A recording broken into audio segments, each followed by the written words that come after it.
This is a song I wrote, it's called Talkin Blues. Talkin Blues go back longer than they've been recording music. It's an American folk music tradition. And I didn't have one until about a year ago. I wrote this one. It's called the Talkin Never Stare into the Eyes of a Chicken Blues.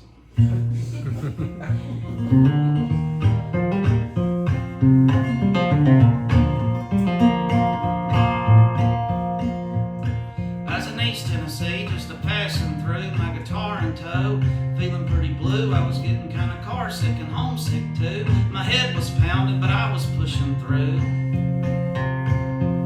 See, I was 3 weeks into the tour of a kind where you don't make no money, there ain't no sense in trying. I was playing for exposure, I guess, wondered how many people died from shit like that. But I was born a folk singer, way down in my heart. I ain't doing it for money and I ain't about to start, but like most artists, I'm prone to get depressed, and poverty don't help you out of stuff like that. Depression, that is.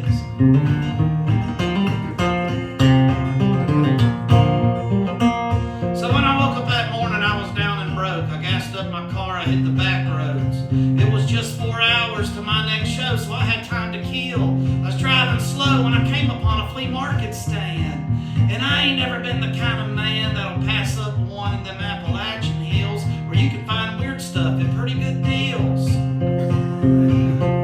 There was produce, antiques, and buffalo hides, and apple butter, and mason jars, and welding supplies, an old couch like my granny owned, broken fax machines, orange traffic cones, and Indian beads, and homemade knives, even a livestock section. To my surprise, there were pigs and ducks and billy goats, and cages full of chickens stacked in rows.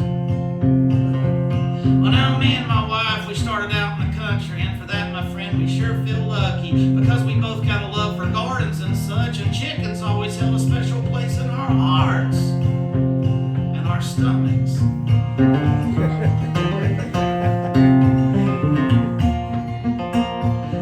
Market man said, "Hey, can I help you with something?" I said, "No, buddy, I'm just looking. I'm out here on the road, burning time. I'm gonna look at your chickens now, if you don't mind." There were Dominickers, Orpingtons, and Wyandottes, and Rhode Island Reds, and Plymouth Rocks, and Golden Comets, and White Leghorns, and Jersey Giants, and Australorps, and Delawares, and Cornish, and Naked Necks, and German Creepers, speckled Sussex, and Silkies, and Brahmas, and California Greys, and Coachies, and Bandies, and Old English Game, Well Summers, Aracanas, and Easter Eggers, Blue Andalusians, and Barn Builders, and Black Stars, Amberlinks, and Issa Browns, and my favorite of all was the Mystic Morans. I said, "Damn, that's quite the assortment."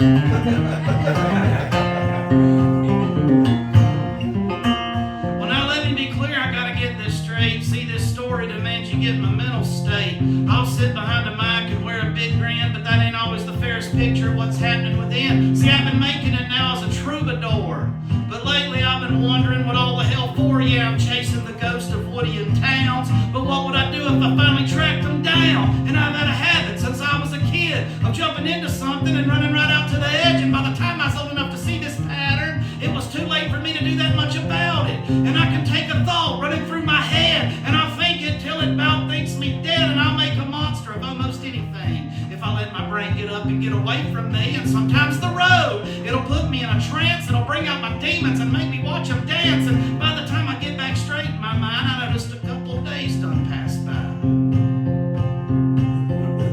I'm sorry, I ain't trying to overshare it all. It's just part of the story.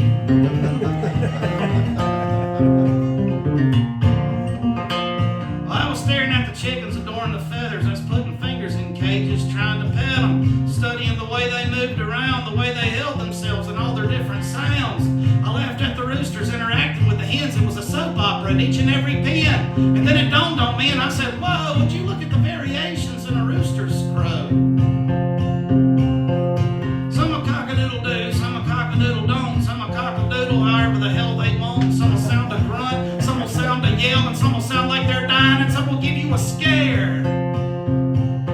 And now the flea market man, he had a nice southern drawl, so we were shooting the shit and making small talk. He asked if I'd ever raised any birds on my own. I said, "Yeah, but not since I've been out on the road." He said, "My boy plays a banjo, he's pretty good too.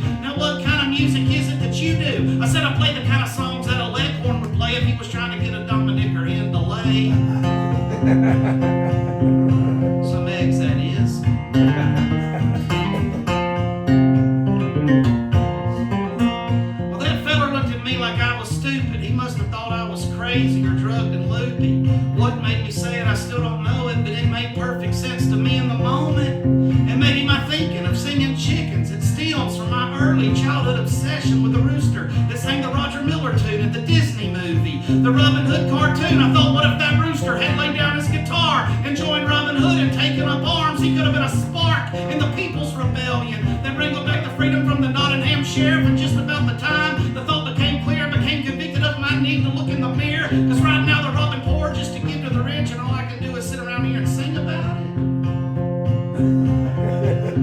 Oodle lolly, golly, what have I become?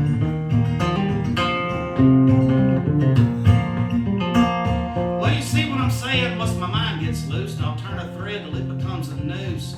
So I took a deep breath of that chicken shit air. I slowly exhaled, running fingers through my hair, and then the flea market man, he walked away real awkward and me. I never know when to quit talking. I yelled, don't you want a leghorn singing the hens? Trying to get in a land act just for him, but he ignored me and walked on about. I said, God, please help me learn to shut my mouth. I tried to play it off, I faked a yawn. I put my phone up to my ear acting like somebody called.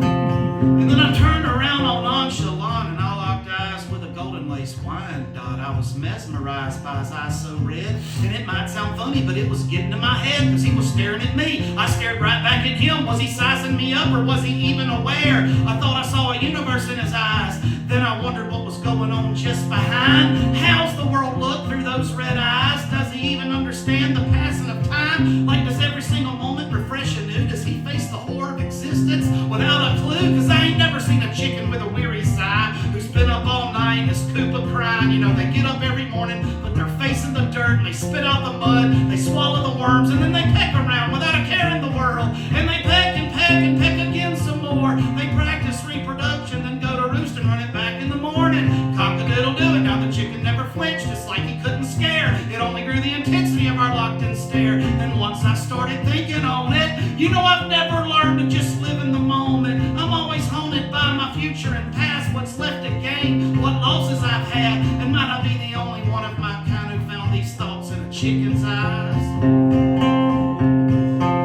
And then he curled his head and he lowered his beak. I yelled, this wine dot's got a beat on me. I balled my fist, I began to sweat. I tried to leave, but I was feeling trapped. I screamed, what's this thing, a bird or a demon? Something's in his eyes that wouldn't let me leave him. I hope this wasn't something like Edgar Allan Poe, because at the end of that, the raven took his soul. Then all at once, existential dread, it flooded my heart and it drowned in my head. I said, is there a hell? And what is sin? And why can nobody tell me what consciousness is? And how does anybody expect us to live with the ominous certainty of ever approaching death?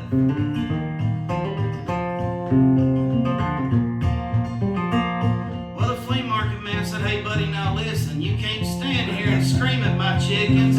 Wipe that sweat off of your brow and get your way up and out of here now. So I left that joint, I got back on the road, I got here to Wilkesboro in time for this show. I tuned my guitar and poured in my mic. It's been good to be with y'all here tonight. Yeah. So here's a message for y'all. Won't you please take heed? If you ever find yourself in East Tennessee and you're a big wigged out and scared of the road, I want you to be real careful about where you go. And if you see that old flea market stand, don't you stop or so much as wave your hand, because I'm telling y'all, I damn near lost my mind looking into them chickens' eyes. But hey, at least I got this song for you. And everybody likes a talking blues where you can turn your pain right into a joke if you write it in a verse and sing it to folk. And maybe this will be my legacy as a writer. I took my struggles and turned them lighthearted. I think of what my favorite artists left behind, turning their agony into rhymes. You know, Bob Dylan, he was something of a tortured character, yet he won the Nobel Prize in Literature. And I'm certain that in the coming years, he'll be named right alongside the great William Shakespeare. And so I do my best to keep a holding on to what mine I got left to try to write these songs, because I can live with a curse or I can make it a blessing. To be or not to be, that truly is the question. Oh, Willie Shakespeare said that. And don't you never stare into the eyes of a chicken